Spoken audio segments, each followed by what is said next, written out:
नमस्कार, कैसे हैं? आज मैं आप लोगों से हम महिलाओं के बारे में बातें करना चाहती हूँ। आज हो या पहले कभी हम महिलाओं के ऊपर शारीरिक हो या मानसिक अत्याचार होते आ रहे हैं। इसमें 99% घरेलू हिंसा शामिल है। हम जब भी महिलाओं के ऊपर किए गए घरेलू हिंसा यानी डोमेस्टिक वायलेंस की बातें करते हैं तो कहीं ना कहीं वो अत्याचार करने वाली डायरेक्ट हो या इनडायरेक्ट महिला ही होती है, चाहे वो बहू या सास के रूप में हो या भाभी ननद के रूप में हो, चाहे किसी भी रूप में हो। एक महिला दूसरे की दुश्मन बन जाते हैं। एक बेटी को जन्म से पहले ही गर्भ में ही नष्ट कर देने वाली वो दादी हो या नानी या माँ ही क्यों न हो, वह भी औरत ही होती है।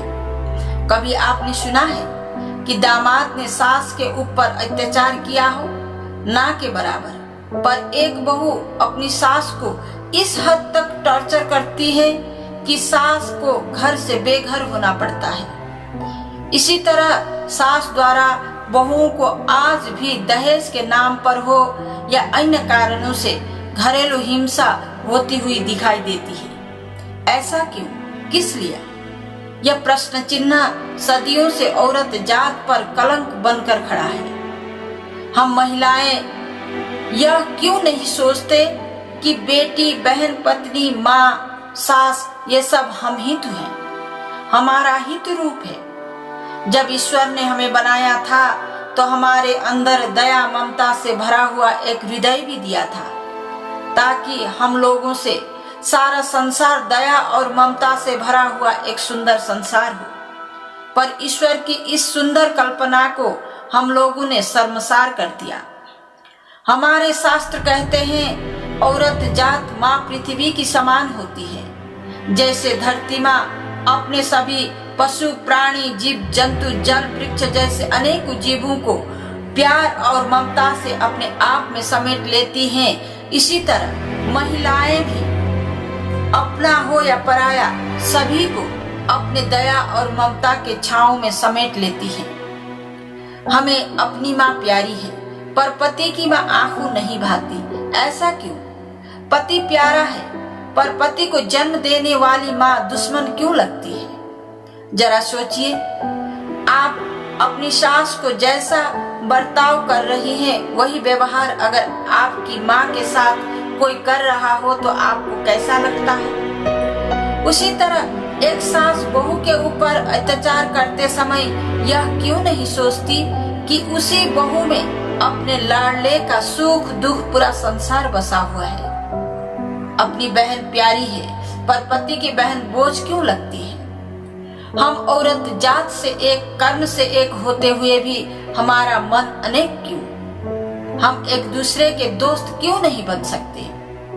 हम महिलाएं पढ़ लिख कर आगे तो बढ़ गई, पर अपने करुणामय हृदय को बहुत पीछे छुड़ाए। हमारा विशाल हृदय इतना संकीर्ण हो गया कि माँ समान सास, बेटी जैसी बहू, बहन जैसी ननद किसी के लिए भी हमारे हृदय में स्थान नहीं है। आज सरकार द्वारा बेटी बचाओ बेटी पढ़ाओ का नारा देश भर में गूंज रहा है। आज की 21वीं शताब्दी में भी हमारी बच्चियां शिक्षा प्राप्त करने से वंचित हैं। इसका मुख्य कारण हम ही हैं। अभी भी हमने अपनी बेटी बहुओं को चूल्हे चौके तक ही सीमित रखा है। कहा जाता है परिवार में एक महिला पढ़ी लिखी हो तो पूरा परिवार शिक्षित हो जाता है। ऐसे में हम महिलाओं ने अपनी बेटी बहुओं को क्या शिक्षा दी है? किताबी शिक्षा ही सब कुछ नहीं होती। हमें परिवार में संस्कार सिखाना भी जरूरी है। कहा जाता है एक महिला घर को स्वर्ग बना सकती है, वही अगर संस्कार की कमी हो तो घर को नरक बनने में समय नहीं लगता। ईश्वर ने हमें ज्ञान, बुद्धि, विवेक, दया, ममता दी है। ऐसे में हम एक महिला होकर दूसरी महिला को कष्ट कैसे दे सकते हैं? कई खुशहाल परिवार अनैतिक संबंधों के कारण टूटा हुआ देखने को मिलता है। जिसका कारण भी एक महिला ही होती है। हम हर बार अपने ऊपर किए गए अत्याचार या हिंसा में पुरुष जाति को ही दोषी ठहराते हैं। वास्तव में देखा जाए तो उस पुरुष के पीछे भी महिला ही छुपी होती है। आज हमें अपने आप को पूछने की जरूरत है कि हमने कभी अपनी बहू बेटियों को उन वीरांगनाओं की कहानी सुनाई जिन्होंने अपने देश के लिए, अपनी संस्कृति के लिए, अपने परिवार के लिए, अपनों के लिए अपने आप को समर्पित कर दिया? या कभी हमने माँ दुर्गा, माँ लक्ष्मी, माँ सरस्वती की कहानी सुनाई? अगर सुनाई होती तो आज हमें दुष्कर्मों के खिलाफ लड़ने की शक्ति मिलती। घर संसार को कैसे समेटे रखना है इसका ज्ञान या शिक्षा मिलता। हमने तो सुबह से शाम तक टीवी सीरियल जिसमें सास बहू के झगड़े, औरतों के चरित्र को नकारात्मक रूप से नंगा कर देने वाली कहानियां सुबह से शाम तक देखते देखते उन्हीं चरित्रहीन नर्तकियों को अपना जीवन का आदर्श बना रखा है। ऐसे में हम अपना चरित्र, अपना घर संसार कैसे संभाल पाएंगे?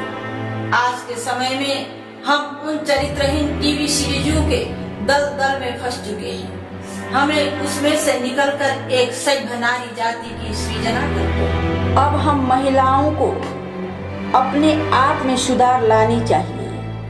हमारे अंदर की दया और ममता से भरी हुई उस औरत को जगाना चाहिए जिसके द्वारा हर परिवार में सुख, शांति और खुशहाल जिंदगी जीने की प्रेरणा मिले।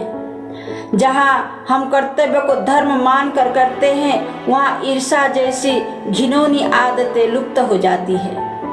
अगर महिलाओं की अंदर की दया और करुणा लुप्त हो जाए तो हम विश्व शांति की कामना कैसे कर सकते हैं? इसीलिए महिलाओं को समझना चाहिए कि हमारी अंदर की दया और ममता को लुप्त होने न दे, इसे जगाए रखनी चाहिए जिससे हम विश्व शांति की ओर आगे बढ़ सकती हैं। क्यों एक सास माँ नहीं बन सकती और एक बहू बेटी क्यों नहीं बन सकती? एक ही बात माँ कहे तो अच्छी और सास कहे तो कड़वी क्यों लगती है? बेटी की जिद प्यारी होती है और बहू कुछ मांग ले तो जली कटी सुननी पड़ती है। ऐसा क्यों? देखा जाए तो दोनों ही तो औरत है, माँ भी और बहू भी। हम यह क्यों नहीं सोचते आज की सास कभी बहू थी और आज की बहू कल सास बनेगी? बहनों, अब हमें अपने अंदर की दया ममता को जगाना है। समय आ गया है, अब हमें अपना नजरिया बदलना है। माँ रूपी सास, बेटी जैसी बहू और बहन के समान ननद को अपने हृदय में स्थान देना है। सिर्फ पति और बच्चों से ही परिवार नहीं बनता, परिवार अपनों को समेट कर ही बनता है।